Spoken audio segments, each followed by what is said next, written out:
Hey family, happy Tuesday and welcome to my kitchen. Today we're going to be doing some baking. It's going to be a pretty simple bake day.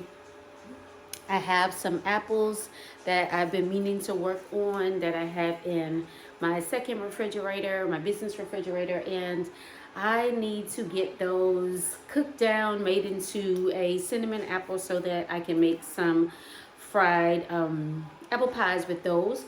But we're also going to make something called a sweet milk dinner roll, and I'm going to use those dinner rolls to prep some breakfast sandwiches for my husband. So all he has to do is take them from the freezer, pop them into the oven, preferably not the microwave, and he'll have his breakfast. Usually I make his breakfast at about 5:15 in the morning so that he can be out the door before the school buses are getting out and about, and he can get to work on time. So this will make it a little bit quicker for me, and just so that we have some on hand items in the oven, so I mean in the freezer. So this is a pretty simple bread. You know, you've seen me make this before. You've seen me make lots of different bread products before, but this one literally is about 2 cups of warm milk, and then you're going to dissolve your you know that I keep yeast in the refrigerator, but I also keep packets of yeast, and you're going to dissolve 1 packet of yeast into that 2.5 cups of warm milk. You're going to start off with about 3 cups of flour, a half cup of sugar, 2 tablespoons melted butter, and a teaspoon of salt. You're going to mix that up. You're going to make a soft dough, and then you will add more flour as needed to make a soft dough. But you do not want to go over 5.5 to 6 cups of flour. So what it will depend on is the humidity and all that in your house, and so that does affect when you are making bread. It really affects when you are making pie crust. Oh my gosh, it drives me crazy when I'm making pie crust, which is something else that I'm going to be doing today. Guys, again, you see me bake a lot of things. Baking, gardening, organizing my home, it all brings me joy, and it all comes full circle. Everybody needs something in their lives that gives them that joy and that peace. And of course, I believe in, the Lord Jesus Christ, and he brings me joy and peace, and he gives me these talents. So what do you do that makes you happy, that keeps you happy, that keeps that smile on your face? And I know that sometimes it may be a little tough, like going out into the garden can be a little tough. Being in a hot kitchen can be a little tough, but there are days when my joints hurt really bad and I can't go do other things. So this brings me joy because, as you can see, where that pretty little leaf pillow is sitting, anytime my knee begins to hurt a little bit more than I can stand on, I sit right there and I keep my hands working in that dough. So let's get going. Let's get started. Let's get these sweet milk rolls going. I already have my milk on the stove heating up. I have my Irish butter here. I really, really love using this because it is nice and creamy. We're going to get 2 tablespoons of this melted, and we're going to get this party started. Let's go.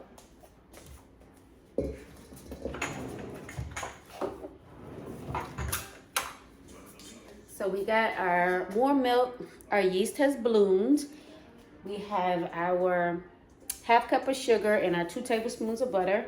We are going to, this is the bowl that we are going to use to proof in. And of course I sprayed it with my avocado spray. But to make our soft dough, we are going to start off with 3 cups of AP flour.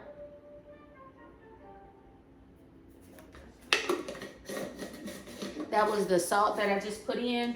I don't like to put the salt in right on top of the yeast, simply because we all know that salt inhibits the growth of yeast. So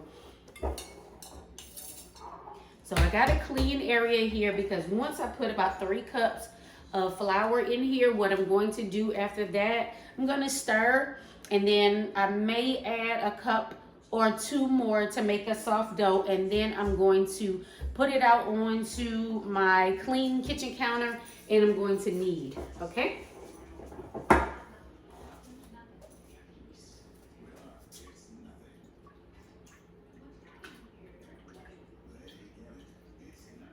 And I always end up using my KitchenAid bowl to start off with, simply because it's readily available. I keep saying that I'm gonna get a hand mixer, but it'll come. Eventually it'll come. So you can see what this dough looks like with just the 3 cups.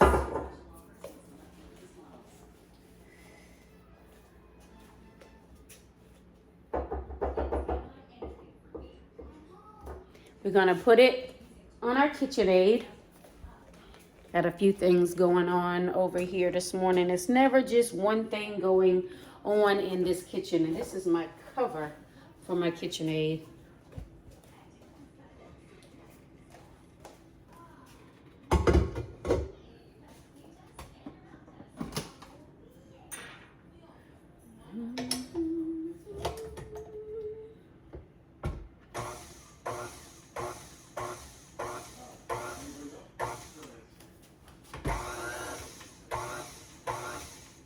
And as you can see, this is nice and soft.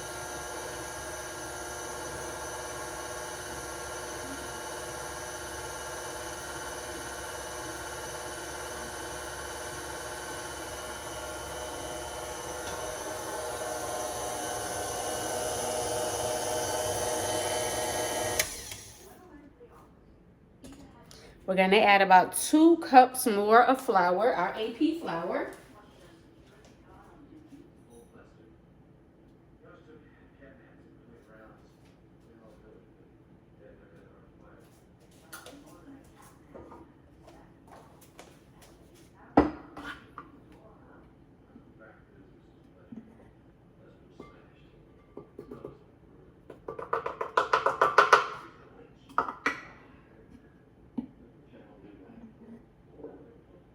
Now I really need to get some more canisters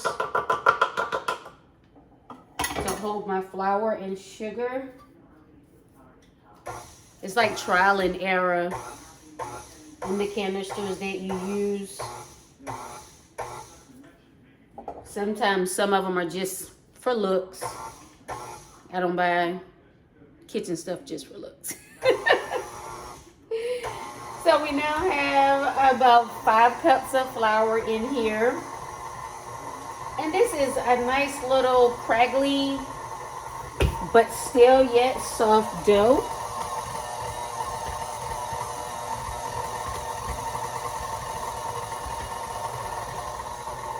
So we're gonna let that mix for just a few seconds.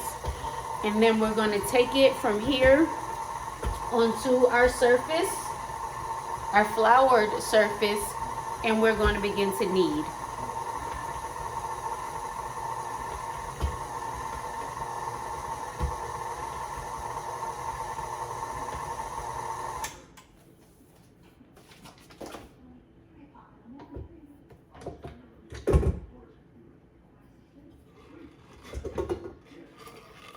So as you can see, soft but yet still sticky. So we're going to bring it to our floured surface. And we're going to get our knead on.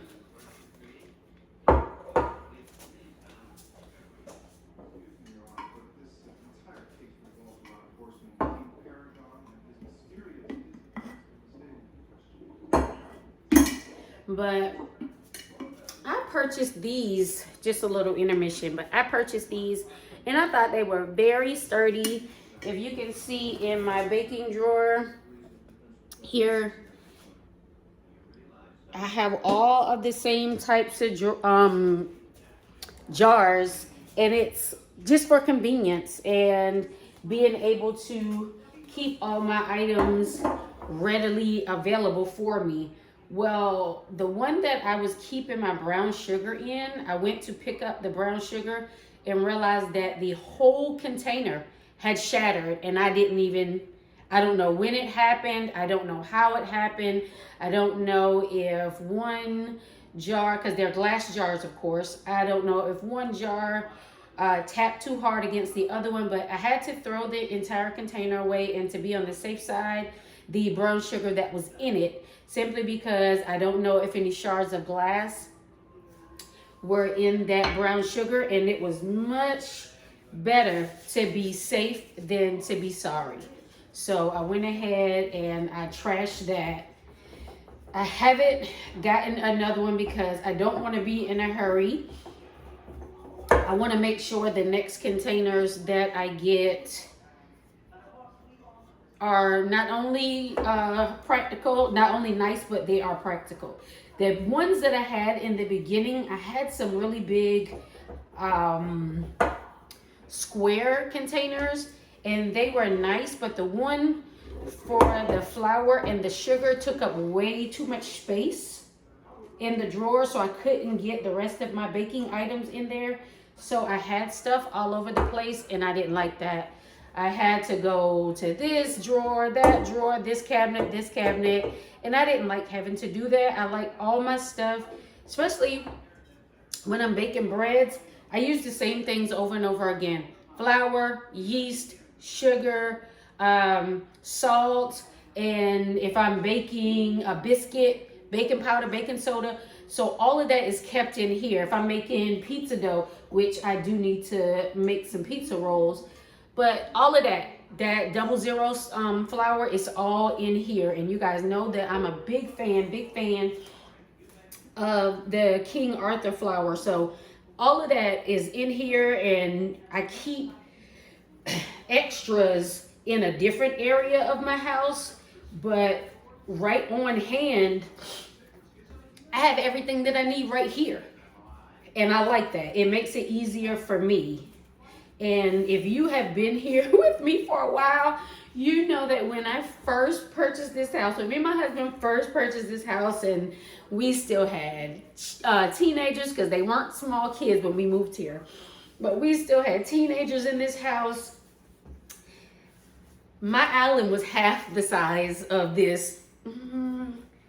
Yeah, maybe half or a third, guys. But it was, which is why my light is positioned in the wrong place, because I jumped the gun and went ahead and got a new light, because the other light was just so horrible looking.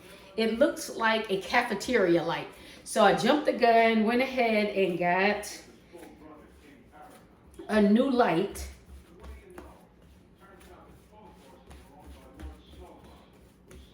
And then later on decided that I was going to get a new island, because the other one was just not functional. So I finally was able to get the new island, and now I gotta get new lights. But it's fine, because I know that I don't have to worry once I get these lights this time, because it'll be the last time. So we have kneaded our dough into a nice little soft dough, and we did about 6 to 8 kneads. Now we are going to cover it, and we're going to put it in our oven that we have warming, and we're going to let it proof for about an hour. It should be about double its size. While that is working, I'll be working on some crust for our fried apple pie. So take a little pause for the cause, guys, while we let this proof.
Shaka's food fact for today. So, when you are cooking apples, specifically Granny Smith apples, and those are the green ones, you do not have to add any sort of liquid. If you peel, deseed, and chop up your apples, cook them on a low temperature, they'll release all the liquid that they have inside. You can go from there using them as any type of delicious filling that you would like. Now, because Granny Smith apples are so tart, I need to add some sugar and some cinnamon, and then it will be ready to be whatever filling I would like for it to be.